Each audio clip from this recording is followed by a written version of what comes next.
नमस्ते मित्रों, स्वागत है आपका YouTube channel total talent with knowledge में। दोस्तों, स्वागत है आपका श्री राम जी की संपूर्ण जीवन कथा के भाग 8 में। आइए अब हम श्री राम जी की कथा को जारी रखते हैं। प्रसूति गृह में माता सीता को जब ये जानकारी मिलती है कि उनके बच्चों का जातक संस्कार शत्रुघ्न जी के हाथों हुआ तो उन्हें सुखद विस्मय होता है। महर्षि वाल्मीकि देवी सीता से कहते हैं कि बालकों के जन्म के समय अयोध्या की सेना द्वारा सूर्यवंश की पताकाएं फहराना और शत्रुघ्न द्वारा उन्हें राज चिन्ह अंकित मालाएं पहनाना उनके भावी राजा बनने का शुभ संकेत है। माँ गौतमी वन देवी माता सीता की देखभाल करती हैं। देवी सीता अपने पुत्रों के नन्हे नन्हे हाथ पकड़कर उनसे अपने पिता को नमस्कार करने के लिए कहती हैं। श्री राम को सोते सोते इसका आभास होता है कि देवी सीता उन्हें उल्लास भरे स्वर से कोई शुभ समाचार सुनाना चाहती हैं। अगले दिन शत्रुघ्न महर्षि वाल्मीकि से आगे जाने की अनुमति लेते हैं। वे वन देवी सीता शत्रुघ्न जी के लिए आशीर्वाद के तौर पर पुष्प भेजती हैं। शत्रुघ्न जी अपनी सेना के साथ गुप्त रूप से आगे बढ़ते हैं। उधर मथुरा नगर में लवणासुर के दरबार में ऋषियों मुनियों को कोड़े मारते हुए बंदी बनाकर लाया जाता है। लवणासुर ने अपने राज्य में वैदिक पद्धति से पूजा करने पर प्रतिबंध लगाया हुआ है और इस प्रतिबंध को तोड़ने पर वह ऋषियों को सजा सुनाता है। लवणासुर एक ऋषि की खाल खींच लेने का आदेश भी देता है। तब वह ऋषि लवणासुर का अंत निकट आने की भविष्यवाणी करके योगाग्नि में स्वयं को भस्म कर प्रभु में लीन हो जाते हैं। लवणासुर अन्य ऋषियों को कारागार में डाल देता है। शत्रुघ्न सेना समेत च्यवन ऋषि के आश्रम में पहुंचते हैं। ऋषिवर उन्हें सूझबूझ से युद्ध करने को कहते हैं। ऋषि शत्रुघ्न को लवणासुर की शक्ति का एहसास कराने के लिए उनके पूर्वज राजा मानधाता की कथा सुनाते हैं। एक बार राजा मानधाता ने स्वर्ग तक अपने राज्य का विस्तार करने के लिए देवराज इंद्र पर आक्रमण कर दिया। देवराज इंद्र युद्ध में विजय के लिए देवताओं के गुरु बृहस्पति जी के पास जाकर आशीर्वाद लेने गए। गुरु बृहस्पति ने इंद्र को बताया कि सूर्यवंशी राजा मानधाता के पास सूर्य की शक्ति व विज्ञान है, इसलिए उसे युद्ध से नहीं बुद्धि से हराना होगा। गुरु बृहस्पति जी की बात मानकर इंद्र राजा मानधाता के समक्ष जाते हैं और उसे चुनौती देते हैं कि वह पहले धरती पर लवणासुर को पराजित करके अपनी वीरता सिद्ध करे और संपूर्ण धरती को जीतने के बाद ही स्वर्ग पर अपना अधिकार जताए। अहंकारवश राजा मानधाता इंद्र की चुनौती को स्वीकार कर मथुरा राज्य पर आक्रमण कर देते हैं। लवणासुर के पास भगवान शिव का त्रिशूल है। वह उस त्रिशूल को कवच बनाकर राजा मानधाता के हर वार को रोक देता है। भगवान शिव ने ये त्रिशूल लवणासुर के पिता को दिया था। इस त्रिशूल में उसके सामने आने वाले हर मानव का अंत कर देने की शक्ति थी। त्रिशूल शत्रु का नाश करके वापस अपने स्वामी के पास लौट आता था। लवणासुर इस त्रिशूल से राजा मानधाता पर प्रहार करता है। मानधाता और उसकी पूरी सेना त्रिशूल के सामने आते ही मारी जाती है। ऋषि च्यवन इस कथा के जरिए शत्रुघ्न को सचेत करते हैं कि जब ये त्रिशूल लवणासुर से दूर हो तभी उसे मारा जा सकता है। ऋषि बताते हैं कि लवणासुर सवेरे तपस्वियों व पशुओं को खाने नगर से बाहर निकलता है। जब उसके पास त्रिशूल नहीं होता है उसी समय उसका वध संभव है। च्यवन ऋषि कहते हैं कि शत्रुघ्न को सेना समेत नदी के उस पार रात्रि में ही छिप जाना चाहिए ताकि लवणासुर को इस आक्रमण की भनक न लगे। शत्रुघ्न च्यवन ऋषि द्वारा बताई रणनीति पर अमल करते हैं। वे अपनी सेना नौकाओं के द्वारा रात के अंधेरे में नदी के पार ले जाते हैं। अगली सुबह लवणासुर सदैव की भांति शिव त्रिशूल की आराधना करता है और अपने निरामिष भोजन की व्यवस्था के लिए शिकार पर जाने की तैयारी करता है। उसकी पत्नी उसे ऋषि के श्राप की याद दिलाती है और बुरे शकुन मिलने की बात कहकर नगर से बाहर जाने से रोकती है। लवणासुर कहता है कि आर्य राजाओं को देवी शक्तियां दिलाने में ऋषि मुनि सहायता करते हैं। तभी उसके मामा रावण ने राक्षसों के निष्कंटक राज के लिए ऋषि मुनियों का नाश करने की सीख दी थी। लवणासुर शिकार के लिए निकलता है। शत्रुघ्न घात लगाकर उस पर हमला करते हैं। लवणासुर की सहायता के लिए उसके सैनिक भागते आते हैं, किंतु शत्रुघ्न बाण चलाकर दुर्ग के द्वार के समक्ष अग्नि की दीवार खड़ी कर देते हैं और असुर सेना का रास्ता रोक देते हैं। लवणासुर पूजा के बहाने महल में अपना त्रिशूल लेने जाना चाहता है, किंतु शत्रुघ्न उसे युद्ध भूमि में ही पूजन कर लेने को कहते हैं। दोनों के बीच ये युद्ध प्रारंभ होता है। लवणासुर के कुछ बाण शत्रुघ्न को परेशान करते हैं। तब वे श्री राम के दिए अमोघ बाण का आह्वान करके लवणासुर का अंत कर देते हैं। मथुरा नगरी में सूर्य पताका फहराती है। नगरवासी झूमते गाते अपने नए राजा रिपुसूदन यानी शत्रुघ्न का स्वागत अभिनंदन करते हैं। शत्रुघ्न राजमहल में प्रवेश करते हैं और लवणासुर की रानी को बंदी बनाने के बजाय उन्हें कहीं भी जा बसने की स्वतंत्रता देते हैं। शत्रुघ्न भगवान शिव के त्रिशूल के दर्शन करना चाहते हैं, किंतु असुर रानी उन्हें बताती है कि लवणासुर के प्राण निकलते ही त्रिशूल अंतर्ध्यान हो चुका है। तब शत्रुघ्न जी उस स्थान की आराधना करते हैं जहाँ त्रिशूल स्थापित था। लवणासुर वध के बाद शत्रुघ्न मथुरा राज्य के नए राजा बनते हैं। ऋषि च्यवन उनका राज्याभिषेक करते हैं और आशा व्यक्त करते हैं कि अब मथुरा में भी अयोध्या जैसा रामराज स्थापित होगा। शत्रुघ्न महर्षि वाल्मीकि आश्रम में पलने वाले लव कुश के लिए खिलौने भेजते हैं। माता सीता शत्रुघ्न लवणासुर युद्ध के बारे में विस्तार से जानने की इच्छा प्रकट करती है। एक एक दूत शत्रुघ्न जी की जीत का संदेश लेकर अयोध्या पहुंचता है। उस रात अयोध्या में विजयोत्सव मनाया जाता है। लक्ष्मण जी कहते हैं कि सीता भाभी यदि अपने लाडले देवर शत्रुघ्न जी की जीत के बारे में जान पाती तो उन्हें कितनी खुशी होती, किंतु श्री राम तो प्रभु अवतार है, वे जानते हैं कि शत्रुघ्न जी की इस जीत के पीछे देवी सीता का ही आशीर्वाद है। एक रात वाल्मीकि आश्रम के ऋषि कन्याएं वन देवी जी से कहती है कि बड़ा पुत्र कुछ धीरज वाला है, जबकि छोटा पुत्र लव बहुत नटखट है। माता सीता दोनों बच्चों को लोरी गाकर सुलाती है। त्रिकालदर्शी महर्षि वाल्मीकि लव कुश की जन्म पत्रिका बनाते हैं। महर्षि वाल्मीकि दोनों बच्चों की ललाट रेखा भी पढ़ लेते हैं, किंतु माता सीता से कहते हैं कि वे लव कुश के जीवन की हर भावी घटना को लिख चुके हैं, लेकिन इन्हें इस समय पर प्रकट नहीं होना चाहिए, अन्यथा मनुष्य जीवन में आने वाले संकटों से लड़ने का साहस खो देंगे। अयोध्या का एक गुप्तचर राजा राम को सूचना देता है कि इन दिनों पूरे देश से तमाम ऋषि मुनि गोदावरी नदी के तट पर स्थित पंचवटी की ओर आ रहे हैं। पंचवटी के निकट ऋषि अगस्त्य विगत 12 वर्षों से जल में निवास कर रहे हैं और अब वे अपनी साधना पूरी कर जल से बाहर निकलने वाले हैं। श्री राम भी महर्षि अगस्त्य के दर्शन करने के लिए जाने की इच्छा व्यक्त करते हैं। कार्यकारी राजगुरु और मंत्री परिषद भी श्री राम की इच्छा का अनुमोदन करती है। महर्षि अगस्त्य के जल समाधि से बाहर आने पर स्वर्ग से देवता और धरती पर अनेक ऋषि मुनि उनका अभिनंदन करते हैं।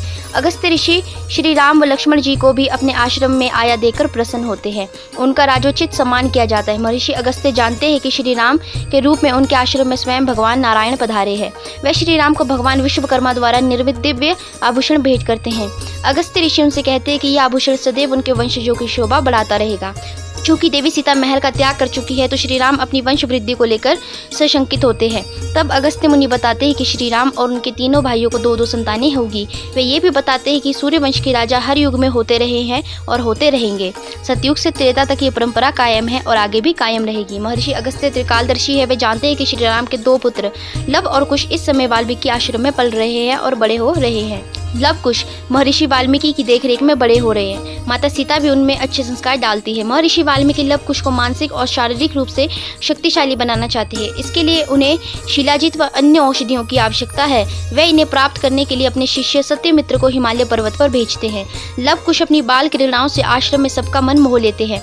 माता सीता बहुत छोटी आयु में ही लव कुश के हाथों में धनुष बाण पकड़ा देती है। उनके कुछ बड़ा होने पर स्वयं महर्षि वाल्मीकि उन्हें धनुर्विद्या का अभ्यास कराते हैं। वे उनसे वायु की गति से बाण चलाने को कहते हैं। लव कुश गुरुदेव द्वारा दी गई शिक्षा के बारे में माता सीता को बताते हैं। दोनों बालक ये भी कहते हैं कि भगवान इन दिनों स्वर्ग से धरती पर आए हुए हैं और अयोध्या के राजा राम के रूप में वास कर रहे हैं। माता सीता चौंकती हैं। बालक ये भी कहते हैं कि गुरुदेव ने भगवान की कथा रामायण लिख दी है और वह उन्हें संगीत के साथ कहना सिखाएंगे। इसके बाद देवी सीता लव कुश को लकड़ियां लाने अपने साथ वन में ले जाती हैं। वे बालकों को सिखाती हैं कि वृक्षों में भी जीवन होता है, इसलिए हरे भरे वृक्ष नहीं काटने चाहिए, केवल सूखी लकड़ियां ही एकत्र करनी चाहिए। इस तरह लव कुश प्रकृति संरक्षण की सीख प्राप्त करते हैं। माता सीता व लव कुश वन से लकड़ियां काट कर लाते हैं। वस्तुतः देवी सीता अपने बालकों को कठिन जीवन जीने की आदत डाल रही हैं। इन दिनों लव कुश नदी किनारे एक वृक्ष के नीचे संध्या वंदन करने जाते हैं। वहाँ एक नागराज का वास भी है। महर्षि वाल्मीकि के मन में कुछ आशंका उपजती है। वे अपने शिष्य श्रीधर को भेजकर नागराज को कहलाते हैं कि वे अपने रहने का स्थान बदल दे। श्रीधर नागराज को गुरुदेव का आदेश सुनाते हैं। तभी लव कुश वहाँ आकर कहते हैं कि नागराज अपना स्थान छोड़कर न जाए। वे उससे भयभीत नहीं है, क्योंकि उनकी माता ने सिखाया है कि सभी प्राणी धरती माता की संतान है, उन्हें मिलजुल कर प्रेम से रहना चाहिए। महर्षि वाल्मीकि माता सीता की दी इस सीख को सुनकर प्रसन्न होते हैं। वाल्मीकि छोटी छोटी वीणाएं बनवाते हैं और लव कुश को संगीत की शिक्षा देना प्रारंभ करते हैं। वे उनका उपनयन संस्कार भी करते हैं। उधर श्री राम की हर रात बेचैनी में कटती है। ये विधाता की मर्जी है कि एक पिता वात्सल्य के आनंद से वंचित रह जाता है। महर्षि वाल्मीकि लव कुश को रामायण कंठस्थ कराते हैं और उन्हें वीणा के साथ गाने में निपुण बनाते हैं। पूरी रामायण के गायन में सबसे भावुक प्रसंग अयोध्या की प्रजा द्वारा माता सीता पर लगाए गए मिथ्या लांछन और श्री राम द्वारा सीता पर परित्याग का था। स्वयं महर्षि वाल्मीकि भी लव कुश के मुख से इस प्रसंग का गायन सुनकर मुग्ध हो गए। लव कुश जानना चाहते हैं कि माता सीता परित्याग के बाद राम कथा में क्या होता है। गुरुदेव कहते हैं कि समय आने पर वे उन्हें ये बता देंगे। दोनों बालक ये नहीं जानते हैं कि जिन माता सीता और श्री राम की वे गाथा गा रहे हैं वे स्वयं उनके माता पिता है। लव कुश सीता परित्याग को अनुचित बताते हैं। इस पर गुरुदेव कहते हैं कि सीता का परित्याग उचित या अनुचित होने का निर्णय इतिहास करेगा, किंतु श्री राम ने अपने राज धर्म का पालन किया है। लव कुश गुरुदेव से तर्क वितर्क नहीं करते, किंतु उनके मन में राजा राम के प्रति रोष भरा रहता है। बाद में माता सीता के समक्ष भोजन करते समय लव कुश राजा के प्रति विद्रोह की भाषा बोलते हैं। माता सीता उनकी बातें सुनकर विचलित होती हैं। अयोध्या के राजमहल में श्री राम के जन्म दिवस के अवसर पर हवन का आयोजन होता है। इस अवसर पर मंत्री सुमंत उनसे कहते हैं कि इन दिनों प्रजा निरुत्साहित हो रही है। उसमें ऊर्जा संचार की आवश्यकता है। तब श्री राम इसके लिए राजसूय यज्ञ करने की इच्छा व्यक्त करते हैं, किंतु भरत इससे सहमत नहीं होते। भरत कहते हैं कि राजसूय यज्ञ में राजा राम को अन्य राजाओं से युद्ध कर उन्हें परास्त करना होगा और इससे धरती तमाम राजवंशों का विनाश हो जाएगा। भरत आगे कहते हैं कि अन्य राज्यों के राजा राम को भक्तिभाव से देखते हैं तो उन्हें परास्त करने की क्या आवश्यकता है। तब लक्ष्मण राजसूय के स्थान पर अश्वमेध यज्ञ करने का सुझाव देते हैं। अश्वमेध यज्ञ में एक घोड़ा छोड़ा जाता है और उस घोड़े के पीछे सेना होती है। जिस राज्य से घोड़ा गुजरता है और वहां का राजा घोड़ा नहीं पकड़ता तो वह राज अपने आप अश्वमेध यज्ञ करने वाले राजा के अधीन आ जाता है। श्री राम कहते हैं कि रावण वध के कारण उन पर ब्रह्म हत्या का पाप है। अश्वमेध यज्ञ करने से वे पाप मुक्त हो जाएंगे। महर्षि वशिष्ठ यज्ञ आयोजन करने को सहज स्वीकार करते हैं। श्री राम अश्वमेध यज्ञ करने का निर्णय लेते हैं। महर्षि वाल्मीकि अपने आश्रम में लव कुश में गुप्त विद्याएं प्रेक्षित करने का निर्णय लेते हैं। इसके लिए वे अपने स्पर्श मात्र से लव कुश की कुंडलिनी भी जागृत कर देते हैं। इससे कुछ क्षणों में लव कुश व समस्त ज्ञान अर्जित कर लेते हैं, जिसे प्राप्त करने में वर्षों का समय लगता है। उधर श्री राम अश्वमेध यज्ञ के लिए धरती, पाताल और स्वर्ग से समस्त देवताओं, गंधर्वों, राजाओं व ऋषि मुनियों को निमंत्रण भेजते हैं। प्रजा में यज्ञ की बात सुनकर उत्साह का संचार होता है, किंतु उनके बीच चर्चा भी फैलती है कि पत्नी के बिना कोई यज्ञ संपन्न नहीं होता, तो राजा राम को यज्ञ से पूर्व दूसरा विवाह करना होगा, क्योंकि संभवतः माता सीता अब जीवित नहीं है। इस आशा में कि राजा राम दूसरा विवाह करेंगे, कई नागरिक तो विवाह में शामिल होने की तैयारियां भी शुरू कर देते हैं। वाल्मीकि आश्रम में भी श्री राम के दूसरे विवाह की अफवाह पहुंच जाती है। बालक लव गुरुदेव से कहते हैं कि यदि वे जानते हैं कि सीता कहाँ है तो वे जाकर राजा राम को क्यों नहीं बता देते कि उनकी पत्नी अभी जीवित है। महर्षि वाल्मीकि उनसे उचित अवसर की प्रतीक्षा करने को कहते हैं। माता गौतमी बहुत ही प्रसन्न मुद्रा में श्री राम के दूसरे विवाह की चर्चा के बारे में वन देवी माता सीता को बताती हैं। माता सीता स्तब्ध रह जाती हैं। उन्हें स्मरण आता है कि विवाह की पहली रात श्री राम ने उनके समक्ष एक पत्नी व्रत की प्रतिज्ञा ली थी। महर्षि वाल्मीकि सीता के मन की व्यथा को भाप लेते हैं। उधर श्री राम को भी प्रजा में फैली इस अफवाह के बारे में पता चलता है। ऋषिगण भी श्री राम के समक्ष दूसरा विवाह करने का प्रस्ताव रखते हैं और कहते हैं कि पत्नी के बिना यज्ञ संभव नहीं है। श्री राम नाराज होकर उन्हें अपने एक पत्नी व्रत के बारे में बताते हैं और दूसरा विवाह करने से साफ इनकार कर देते हैं। अश्वमेध यज्ञ के लिए राजा के बगल में एक पत्नी का आसीन होना अनिवार्य है, किंतु श्री राम दूसरे विवाह करने से इनकार कर देते हैं। अपने एक पत्नी व्रत की प्रतिज्ञा को दोहराते हैं। तब महर्षि वशिष्ठ शास्त्र सम्मत उपाय सुझाते हैं कि श्री राम यज्ञ में पत्नी के स्थान पर उनकी स्वर्ण प्रतिमा बैठा सकते हैं। ऋषि वशिष्ठ भगवान विश्वकर्मा द्वारा देवी सीता की स्वर्ण प्रतिमा बनवाने का निर्णय लेते हैं। प्रजा का मन भी बदलता है। राजा राम के एक पत्नी व्रत और सीता के बलिदान के बारे में पता चलने जनता को अपने किए पर पछतावा होता है। वाल्मीकि आश्रम में माता गौतमी सीता को राम के निर्णय के बारे में बताती है। माता सीता अति प्रसन्न होती है, किंतु उस रात माता सीता को ये बात सताती है कि उन्होंने प्रजा की आधारहीन चर्चा पर एक क्षण के लिए भी ये विश्वास कैसे कर लिया कि श्री राम दूसरा विवाह करने वाले हैं। माता सीता एक पतिव्रता नारी है। अगले दिन वे महर्षि वाल्मीकि के पास जाकर पति पर संदेह करने का पाप स्वीकार करती है और उनसे प्रायश्चित करने का उपाय पूछती हैं। वाल्मीकि माता सीता की इच्छा का मान रखते हुए उन्हें स्योकरण व्रत रखने को कहते हैं। वे बताते हैं कि इससे समस्त दोषों का निवारण होता है तथा पति के दर्शन भी होंगे। श्री राम के अश्वमेध यज्ञ में सम्मिलित होने के लिए काशी नरेश के अलावा किष्किंधा नरेश, सुग्रीव, जामवंत, अंगद तथा लंका नरेश विभीषण आते हैं। मथुरा के राजा बन चुके शत्रुघ्न भी अपने दोनों पुत्र सुबाहु व शूरसेन सहित आते हैं। अंतपुर में लंबे समय के बाद राज परिवार के सभी सदस्य एक दूसरे से मिलते हैं। भरत के पुत्र तार्क्ष और पुष्कर व लक्ष्मण के पुत्र चित्रांगत और चंद्रकेतु तो पहली बार अपने चचेरे भाइयों सुबाहु व शूरसेन से मिलते हैं। बड़े भाई श्री राम के अश्वमेध यज्ञ में सम्मिलित होने के लिए शत्रुघ्न सब परिवार अयोध्या आते हैं। पूरे 12 वर्ष पश्चात पूरे परिवार का मिलन होता है, क्योंकि मथुरा का राजा बनने के बाद शत्रुघ्न राजधर्म का निर्वाह करने के लिए वहीं रुक गए थे। श्री राम कहते हैं कि आज 12 वर्ष बाद पूरा परिवार एक साथ बैठा है, लेकिन माता कौशल्या को माता सीता की कमी खटकती है। वे कहती हैं कि सीता के बिना अयोध्या सूनी लगती है। श्री राम दुखी होते हैं। भरत स्थिति को संभालने के लिए माता से कहते हैं कि वह इस तरह की चर्चा छोड़कर भैया राम के मर्म पर चोट न करे। उधर आश्रम में लवकुश जीवन की एक बड़ी उपलब्धि प्राप्त करते हैं। गुरुदेव वाल्मीकि उन्हें ऐसे दिव्यास्त्र प्रदान करते हैं जो पूरे संसार में किसी अन्य के पास नहीं है। ये सभी अस्त्र इच्छा अनुसार रूप धारण करने वाले हैं। वाल्मीकि लवकुश से 3 प्रतिज्ञा करवाते हैं कि वे इन दिव्यास्त्रों का प्रयोग असहाय की सहायता करने तथा अन्याय का अंत करने में करेंगे। वे अंतिम प्रतिज्ञा ये करवाते हैं कि वे दिव्यास्त्रों का प्रयोग अनाथ और समूह से बिछड़े प्राणी पर नहीं करेंगे। महर्षि वाल्मीकि के आह्वान पर सभी देव लवकुश को अपने दिव्यास्त्र आत्मसात कराते हैं। उस रात्रि महर्षि वाल्मीकि माता सीता से कहते हैं कि उनके पुत्रों को इस योग्य बना दिया गया है कि अब वे अयोध्या वासियों से अपनी माता पर किए गए अन्याय का उत्तर मांग सके। वे कहते हैं कि स्योकरण व्रत के अनुष्ठान के लिए माता सीता को 2 नदियों के संगम वाले क्षेत्र में चलना होगा। इसके बाद उन्हें श्री राम के दर्शन होंगे और लवकुश को उनके पिता मिल सकेंगे। माता सीता लवकुश से इस व्रत के अनुष्ठान के लिए कमल के सैकड़ों पुष्प एकत्र करने के लिए कहती हैं। लवकुश इस बल के बारे में जानकर ये भी जानने का हठ करते हैं कि उनके पिता कौन है और क्या उन्होंने उनकी माता को दुख दिए हैं। माता सीता कहती है कि व्रत पूर्ण होने पर इसका उत्तर गुरु वाल्मीकि ही दे सकते हैं। उधर अयोध्या के राजमहल में अश्वमेध यज्ञ के लिए माता सीता की स्वर्ण प्रतिमा बनकर तैयार हो जाती है। इसे देखकर श्री राम, भरत और लक्ष्मण भावुक होते हैं। श्री राम शिल्पकार की प्रशंसा करते हुए उसे पुरस्कार प्रदान करते हैं। अयोध्या में महर्षि वशिष्ठ लक्ष्मण को अश्वमेध यज्ञ के लिए व्यवस्था संबंधी आवश्यक निर्देश देते हैं। उधर आश्रम में महर्षि वाल्मीकि को माता सीता के साथ उनके व्रत का अनुष्ठान संपन्न कराने के लिए संगम के तट पर जाना है। जाने से पहले वे लवकुश को आश्रम की सुरक्षा का दायित्व सौंपते हैं। महर्षि वशिष्ठ भी श्री राम से अश्वमेध यज्ञ के लिए नदी से जल लाने को कहते हैं। ऋषियों द्वारा वैदिक पाठ के बीच श्री राम नदी से कलश भरते हैं। नगर की कन्याओं के साथ कलश यात्रा निकलती है। श्री राम सभी भ्राता, मित्र व संबंधी कलश यात्रा में शामिल होते हैं। यज्ञ स्थल पर श्री राम कलश के जल से गुरु वशिष्ठ व अपनी माताओं के चरण पखारते हैं। राजा जनक भी श्री राम को यज्ञ के निर्विघ्न संपन्न होने का आशीर्वाद प्रदान करते हैं। यज्ञ भूमि पर श्री राम के बगल में देवी सीता की स्वर्ण प्रतिमा विराजमान की जाती है। जैसे ही सबकी सुनी दृष्टि प्रतिमा पर पड़ती है, कुछ देर सबके मन में जो आनंद का भाव था वहाँ एक दुख की रेखा भी खिंच जाती है।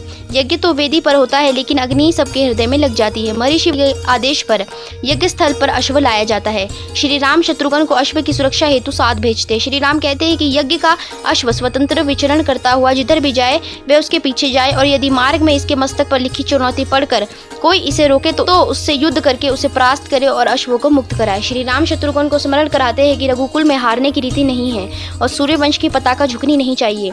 शत्रुघ्न यज्ञ के अश्व के साथ अयोध्या से प्रस्थान करते हैं। अश्वमेध यज्ञ का घोड़ा अयोध्या से प्रस्थान करता है। शत्रुघ्न विशाल सेना के साथ अश्व के पीछे चल रहे हैं। उनके मार्ग में जो भी राज्य पड़ता है वहाँ के राजा अश्व के सामने मस्तक झुकाकर समर्पण कर देते हैं। चारों दिशाओं में श्री राम के नाम का ध्वज लहराने लगता है। अंग, बंग और कलिंग जैसे बड़े बड़े राज्य भी श्री राम की अधीनता स्वीकार करते हुए अश्व के समक्ष नतमस्तक होते हैं। उधर अयोध्या में अश्व की वापसी तक यज्ञ का आयोजन जारी रहता है। चारों दिशाओं में विजय पताका फहराने के बाद अश्व वापस कौशल देश की सीमा में प्रवेश करता है। एक दूत इसकी सूचना राजा राम तक पहुंचाता है। ऐसा लगता है कि अब अश्वमेध यज्ञ की पूर्ण आहुति का समय निकट आ गया है। शत्रुघ्न अयोध्या से कुछ दूर पहले रात्रि विश्राम का निर्णय लेते हैं ताकि अगले दिन संध्या काल तक वह नगर पहुंच सके। यज्ञ का घोड़ा विचरण करते हुए उनके शिविर से दूर वाल्मीकि आश्रम तक पहुंच जाता है और लव की दृष्टि उस पर पड़ जाती है। लव अन्य ऋषि कुमारों के साथ अश्व खोजने लगते हैं। तभी उनकी दृष्टि अश्व के मस्तक पर स्वर्ण अक्षरों में लिखी श्री राम की चुनौती पर पड़ती है। इसे पढ़कर लक्ष्मण अश्व को पकड़कर चुनौती स्वीकार करने का निर्णय लेते हैं। लव कहते हैं कि भैया कुश को राजा राम से कुछ प्रश्न पूछने हैं। अश्वों को मुक्त कराने के लिए श्री राम युद्ध करने आएंगे, तभी उनसे प्रश्न भी पूछ लिए जाएंगे। लव तथा ऋषि कुमार घोड़े को लेकर आश्रम की ओर चल देते हैं। तभी घोड़े को ढूंढते हुए सैनिक वहां आ पहुंचते हैं। ये देख अन्य ऋषि कुमार भागकर कुश को बुलाने आश्रम को जाते हैं। सैनिक लव से घोड़े को मुक्त करना चाहते हैं, किंतु लव उन्हें परास्त कर भागने पर विवश कर देते हैं। कुश लव को ढूंढते हुए वन में उस भाग में पहुंचते हैं जहां उन्होंने श्री राम के अश्वमेध यज्ञ के घोड़े को पकड़ा हुआ है। कुश देखते हैं कि श्री राम के सेनापति कालजीत घोड़ा न छोड़ने पर लव का वध करने की धमकी दे रहे हैं। कुश को ये देखकर प्रसन्नता होती है कि उनका छोटा भाई लव सेनापति कालजीत को मूर्छित कर बाकी सेना को उल्टे पांव भगाने पर विवश कर देता है। कुश भी घोड़े के मस्तक पर लिखी श्री राम की चुनौती पढ़ता है और लव द्वारा घोड़ा पकड़ने के निर्णय को सही ठहराता है। सेनापति कालजीत के परास्त होने की सूचना पाकर शत्रुघ्न अश्व को मुक्त कराने स्वयं जाते हैं। लव कुश पहले उन्हें श्री राम समझते हैं, किंतु ये जानने पर कि वह उनके छोटे भाई शत्रुघ्न हैं, तो इधर भी छोटा भाई लव उपहास के लिए अपने बड़े भाई कुश से कहता है ये तो श्री राम के छोटे भैया है, इन्हें तो मेरे हवाले किया जाना चाहिए। लव कुश तर्क वितर्क में शत्रुघ्न का काफी उपहास उड़ाते हैं। अंततः दोनों के बीच युद्ध होता है, किंतु लव के बाणों से शत्रुघ्न बुरी तरह घायल हो जाते हैं। एक दूत युद्ध के परिणाम भरत और लक्ष्मण तक पहुंचाते हैं। वह दोनों ये जानकर आश्चर्य में पड़ जाते हैं कि अकेले 2 बालकों ने शत्रुओं का नाश करने वाले शत्रुघ्न को परास्त कर दिया है। लक्ष्मण जी और भरत जी बड़े भाई श्री राम को जगाकर ये समाचार सुनाते। श्री राम जानना चाहते हैं कि जब यज्ञ का अश्व कौशल देश की सीमा में प्रवेश कर चुका है तो किसने उसे पकड़ने का साहस किया है। भरत उन्हें लवकुश की चुनौती के बारे में बताते हैं। श्री राम अश्व मुक्त कराने के लिए स्वयं जाने का निर्णय लेते हैं। लक्ष्मण श्री राम को रोकते हैं और स्वयं जाने की अनुमति मांगते हैं। श्री राम उन्हें सचेत करते हैं कि बालकों के वेश में कोई मायावी छद्मावेशी दानव भी हो सकते हैं। लक्ष्मण सेना के बिना अकेले उनका वध करने का भरोसा श्री राम को देते हैं। श्री राम के अश्वमेध यज्ञ के घोड़े को लवकुश ने बंधक बना लिया है। उसे छुड़ाने में शत्रुघ्न के घायल होने के पश्चात लक्ष्मण जी आते हैं। अपने असंख्य सैनिकों को चारों ओर मूर्छित पड़ा देखकर लक्ष्मण जी को सहसा विश्वास ही नहीं होता कि उनके सामने जो दो छोटे छोटे मुनि कुमार खड़े हैं उन्होंने युद्ध किया होगा। लव लक्ष्मण को उकसाने के अंदाज में कहता है कि वह उनके छोटेपन पर न जाए। छोटा दिखने वाला बिच्छू बड़े से ऊंट को मार देता है। छोटा सा अंकुश मतवाले हाथी को सीधा कर देता है। कुछ भी पीछे नहीं हटते। वह लक्ष्मण को गुस्सा दिलाने के भाव से कहते हैं कि छोटा सा मंत्र भगवान को भी वश में कर देता है। इस पर कुपित होकर लक्ष्मण लवकुश को दंड की चेतावनी देते हैं। तब कुश लक्ष्मण जी से कहते हैं कि राम राज्य में तो निर्दोषों को भी दंड देने की रीति है। लक्ष्मण कुश के आरोप को नकारते हैं। तब कुश पूछते हैं कि महारानी सीता का क्या दोष था कि उन्हें इतना बड़ा दंड दिया गया। लक्ष्मण अचरज में पड़ते हैं और दोनों बालकों से उनका परिचय पूछते हैं। लवकुश कहते हैं कि वे यज्ञ का घोड़ा पकड़ने के अपराधी हैं। लक्ष्मण लवकुश को डराने के भाव से कहते हैं कि वे मेघनाद जैसे योद्धा का वध कर चुके हैं। इस पर लव फिर से लक्ष्मण को उकसाते हुए कहते हैं कि पहले आप केवल क्रोध कर रहे थे, अब अहंकार भी आ गया है। लवकुश की बातों से कुपित लक्ष्मण युद्ध प्रारंभ कर देते हैं। दोनों के बीच क्या संबंध है इससे अनभिज्ञ वे अपने भतीजों पर बाण चलाते हैं, लेकिन लवकुश उनके हर बाण को काट देते हैं और अंततः लक्ष्मण को भी शत्रुघ्न की तरह घायल कर देते हैं। लक्ष्मण के घायल होने के समाचार श्री राम को विचलित कर देता है। अब की बार भरत युद्ध के लिए जाने की आज्ञा मांगते हैं। सुग्रीव और हनुमान भी बालकों की असलियत जानने और उनका मिलकर मुकाबला करने के लिए जाते हैं। श्री राम उन्हें अनुमति दे देते हैं। उधर कुश माता सीता के व्रत के अनुष्ठान के लिए पुष्प लेने जाते हैं और लव को अश्व की सुरक्षा हेतु छोड़ जाते हैं। नदी किनारे माता सीता का अनुष्ठान संपन्न करा रहे महर्षि वाल्मीकि दूरदर्शी है। वे जान लेते हैं कि लवकुश की ये जीत भगवान की ही एक लीला है। वे एक एक करके तमाम योद्धाओं के गर्भ को चूर कर रहे हैं। जब भरत, सुग्रीव और हनुमान वहां पहुंचते हैं, कुछ भी वापस आ चुके होते हैं। हनुमान को लवकुश की जोड़ी राम लक्ष्मण का बाल स्वरूप सदृश्य दिखती है। वे अपने भक्ति बल से जान लेते हैं कि दोनों बालक श्री राम व माता सीता की संतान है। लवकुश को जब ये पता चलता है कि उनके सामने श्री राम नहीं उनके अनुज भरत खड़े हैं, तो उन्हें गुरु वाल्मीकि रचित रामायण में वर्णित भरत के चरित्र का स्मरण हो आता है। लवकुश भरत की भक्ति को शीश नवाकर प्रणाम करते हैं, किंतु वे अगले ही क्षण भरत को समर भूमि पर खड़ा प्रतिद्वंदी कहकर पुकारते हैं। हनुमान लवकुश से अश्व के साथ अयोध्या चलने को कहते हैं। लवकुश इसे हनुमान की कूटनीतिक चाल समझते हैं। लवकुश उनसे कहते हैं कि उन्होंने राजा राम की चुनौती स्वीकार की है, महाराज अपनी चुनौती वापस ले अथवा स्वयं युद्ध करने आए। हनुमान जान बनकर उनका परिचय पूछते हैं। लव कहता है कि उनके ब्याह की बात नहीं चल रही है कि वे अपना कुल और गोत्र बताएं। लव उन्हें युद्ध करने की चुनौती देते हैं। भरत कहते हैं कि रघुकुल कभी पराजित नहीं होता। इस पर कुछ उपहास उड़ाते हुए कहते हैं कि शत्रुघ्न और लक्ष्मण भी तो रघुकुल के हैं, जो पराजित होकर वहीं मूर्छित पड़े हैं। इस पर भरत कुपित होकर युद्ध आरंभ कर देते हैं, किंतु उन्हें लवकुश से कड़ी चुनौती मिलती है। कुश अपने वल्लभ के चारों ओर अभिमंत्रित सुरक्षा चक्र बना देते हैं, जिसे भरत के बाण भेद नहीं पाते। अंततः भरत और सुग्रीव का भी वही हाल होता है जो लक्ष्मण और शत्रुघ्न का हो चुका होता है। लवकुश अपनी शक्ति से हनुमान को बांधकर बंदी बना लेते हैं। दूत ये समाचार श्री राम तक पहुंचाते हैं। श्री राम के लिए ये समाचार अविश्वसनीय है कि भरत, सुग्रीव और हनुमान तीनों एक साथ परास्त हो गए हैं। अब श्री राम स्वयं जाने का निर्णय लेते हैं। उधर लवकुश रस्सी में बंधे हनुमान जी को भोजन प्रस्तुत करते हैं, किंतु हनुमान जी के हाथ बंधे हुए हैं। कुश लव से हनुमान के हाथ खोलने को कहते, किंतु हनुमान से वचन लेते कि वो हाथ खुलने पर भी चुपचाप बंदी बने बैठे रहेंगे। हनुमान उनकी उदारता की प्रशंसा करते हैं। तभी रथ पर सवार श्री राम वहां आते हैं। उन्हें चारों ओर मूर्छित बड़े सैनिकों को देखकर अचरज होता है, लेकिन सबसे अधिक अचरज हनुमान को बंदी बना देखकर होता है। श्री राम लवकुश से पूछते हैं कि वह राजपुत्र नहीं है तो उन्होंने किस लालसा से अश्वमेध यज्ञ का घोड़ा पकड़ा है। कुश उत्तर देते हैं कि उन्होंने राज्य की लालसा से नहीं, बल्कि क्षत्रिय होने के कारण घोड़े के मस्तक पर तीखी चुनौती को स्वीकार कर इसे पकड़ा है। श्री राम लवकुश से कहते हैं कि उन्हें देखकर उनके मन में युद्ध करने की इच्छा नहीं हो रही। कुश भी कहते हैं कि ऐसी ही मोहिनी उनके मन में भी जागृत हो रही है। वहाँ केवल हनुमान जी ऐसे हैं जो इस गुरु रहस्य को समझते हैं। श्री राम लवकुश से कहते हैं कि उन्हें अश्वमेध यज्ञ को घोड़ा वापस मिल जाए तो वह उन्हें भी क्षमा कर देंगे, किंतु लवकुश उनसे युद्ध करने की हट ठाने रहते हैं। कुछ चुनौती देते हैं कि यदि श्री राम बिना घोड़े के लौटे अथवा उनके हाथों पराजित हो गए तो समस्त विश्व में उनका अपयश फैलेगा। श्री राम क्रोधित होकर युद्ध करने को उद्युक्त होते हैं। तभी महर्षि वाल्मीकि आकर उन्हें रोक देते हैं। महर्षि वाल्मीकि श्री राम से कहते हैं कि राजा को बच्चे, बूढ़े और स्त्री पर शस्त्र नहीं उठाने चाहिए। वाल्मीकि लवकुश से पूछते हैं कि उन्होंने राजा को घोड़ा पकड़ने का अपराध क्यों किया है। तब लव इसके 2 कारण गिनाते हैं। पहला कि घोड़े के मस्तक पर लिखी चुनौती स्वीकार करना उनका क्षत्रिय धर्म था, और दूसरा कि कुश भैया को राजा राम से कुछ सवाल पूछने थे, तो उन्हें सामने आने पर विवश करने के लिए उनके यज्ञ का घोड़ा पकड़ लिया। श्री राम कुश से प्रश्न पूछने को कहते हैं। कुश प्रश्न करते हैं कि श्री राम मर्यादा पुरुषोत्तम है, तो उन्होंने केवल लोक निंदा पर अपनी पत्नी का त्याग क्यों कर दिया, जबकि स्वयं उन्हें माता सीता की पवित्रता पर पूर्ण विश्वास था।